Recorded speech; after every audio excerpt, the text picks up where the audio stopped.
അതുകൊണ്ട് പൊന്നുമോനെ, അല്ലാഹുവിന്റെ ഖുർആൻ ഓത് പൊന്നുമോനെ. മൂന്നാമത്തെ പ്രതിഫലമെന്ത്?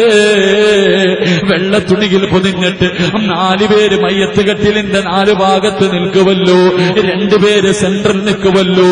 എന്നിട്ട് നിന്റെ ജനാസ തോളിലേക്ക് എടുത്ത് വെച്ചിട്ട് 6 പേര് ലാ ഇലാഹ ഇല്ലല്ലോ എന്ന് പറഞ്ഞ് നിന്റെ വീട്ടിൽ നിന്ന് പള്ളിയിലേക്ക് നടക്കുമല്ലോ, പള്ളിയിലേക്ക് ചുമന്നു കൊണ്ടുപോകുമല്ലോ.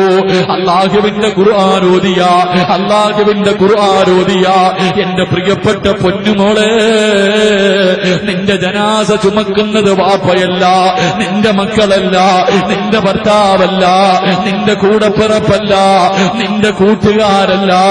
അല്ലാഹുവിന്റെ ഖുർആൻ ഓതുന്നവരെ, ഖുർആനിനെ സ്നേഹിക്കുന്നവരെ, നിന്റെ ജനാസ ചുമക്കുന്നത്, നിന്റെ ജനാസ ചുമക്കുന്നത് ആരെന്നറിയുവോ? അല്ലാഹുവിന്റെ മലക്കുകൾ നിന്റെ മയ്യത്ത് കട്ടിലിൽ പിടിക്കും. ചെറുപ്പക്കാരാ, മലക്കിനെ കൊണ്ട് മയ്യത്ത് ചുമപ്പിക്കണ്ടേ? മലക്കിനെ കൊണ്ട് പടച്ചവന് വേണ്ടി 24 മണിക്കൂർ ജനിച്ച കാലം മുതൽ മരിക്കുമ്പോൾ അല്ലാഹുവിനെ ദിക്ർ ചെയ്തുകൊണ്ടിരിക്കുന്ന മലക്കുകൾ ഇങ്ങനെ മയ്യത്ത് കട്ടിലിൽ പിടിച്ച് പള്ളിയിലേക്ക് കൊണ്ടുപോകണ്ടേ? ചെറുപ്പക്കാരാ, ഖുർആനോത് പൊന്നുമോരെ, ഖുർആനോത് പൊന്നുമോരെ. 4-മത്തെ പ്രതിഫലമെന്ത്? ഈ പാതിരാത്രിയിൽ ഈ സ്വർഗത്തിലിരുന്നിട്ട് ഉസ്താദേ ഇന്നത്തെ രാത്രി മുതൽ ഈ ആയത്തോടാതെ ഉറങ്ങില്ല. അല്ലാഹുവിന്റെ വിശുദ്ധമായ ഖുർആനിൽ 114 സൂറത്തുകളിൽ ഒരു കുൽഹുവല്ലയെങ്കിലും ഓതാതെ ഇന്നത്തെ രാത്രി മുതൽ ഉറങ്ങില്ലെന്ന് തീരുമാനമെടുത്ത എന്റെ പ്രിയപ്പെട്ട ചെറുപ്പക്കാരാ, നീ മരിച്ചതിന്റെ പേരിൽ വാപ്പ കരഞ്ഞില്ലെങ്കിലും, ഉമ്മ കരഞ്ഞില്ലെങ്കിലും, നിന്റെ കൂടെ കിടന്നവള് കരഞ്ഞില്ലെങ്കിലും, നിന്റെ മക്കള് കരഞ്ഞില്ലെങ്കിലും 40 ദിവസത്തോളം ഈ ഭൂമി കരയും മോനെ, ഈ പ്രപഞ്ചം കരയും ചെറുപ്പക്കാരാ. അല്ലാഹുവിന്റെ റസൂല് പറയുകയാണ്, 5-മത്തെ പ്രതിഫലമെന്ത്? എന്റെ പ്രിയപ്പെട്ട പൊന്നുമോനെ, നിന്നെ കബറടക്കാ കൊട്ടാരം പോലെയുള്ള വീടിനകത്ത് കിടന്ന നിനക്ക് വേണ്ടി 6 മണ്ണിന്റെ കബറ് കുടിക്കുകയാണ്. പടച്ചവര് മരിച്ചെന്ന് കേൾക്കുമ്പോ ചെറുപ്പക്കാര് ഓടിച്ചെന്നിട്ട് കബറ് കുടിക്കുമല്ലോ. ഈ പാതിരാത്രി ഒരുമിച്ച് കൂടിയവരോട് ഈ നാട്ടില് കബറ് കുടിക്കുന്നവരെ നിനക്കറിയാമല്ലോ, ഈ നാട്ടില് കബറ് കുടിക്കുന്ന മനുഷ്യനെ നിനക്കറിയാമല്ലോ.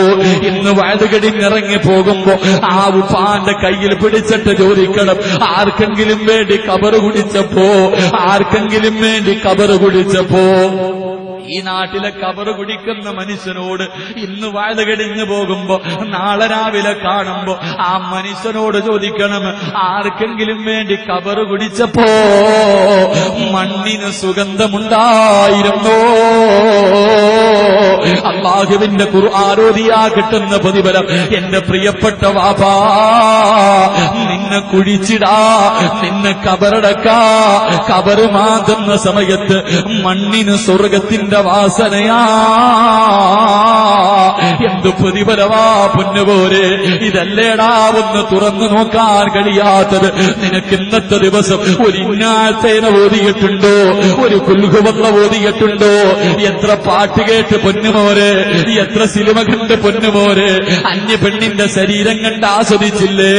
വാട്സപ്പും ഫേസ്ബുക്കും യൂട്യൂബുമായിട്ട് ജീവിതം തുലച്ചു കളയുന്ന ചെറുപ്പക്കാരോട് ആര് വരുമടാ, ആര് വരുമടാ?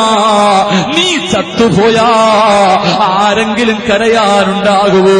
ഈ പ്രപഞ്ചത്തിലെ ഒരു വസ്തുവെന്നാണ്, ഒരു പുൽച്ചെടി പോലും നീ മരിച്ചതിന്റെ പേരിൽ കരയൂല, അവര് സന്തോഷിക്കുമല്ലോ. ഇവനൊന്നു പോയി കിട്ടിയല്ലോ റബ്ബ്, ഇവനൊന്നു പോയല്ലോ.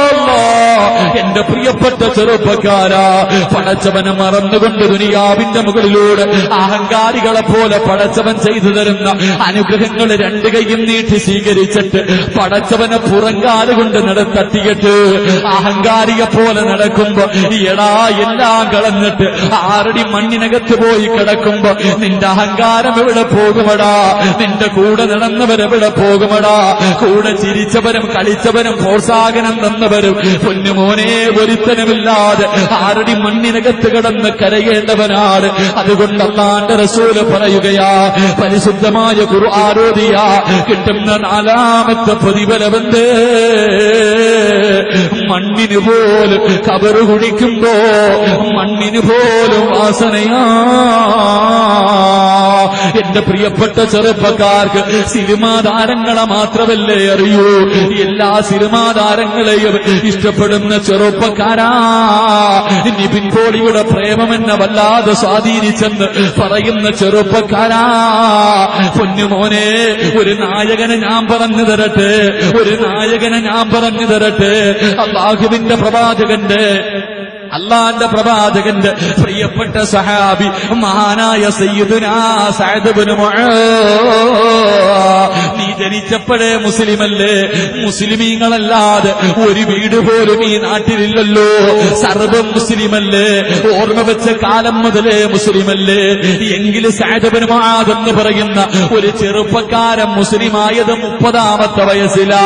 30ാമത്തെ വയസ്സിൽ മുസ്ലിമായി 36ാമത്തെ വയസ്സിൽ വഫാത്തായി.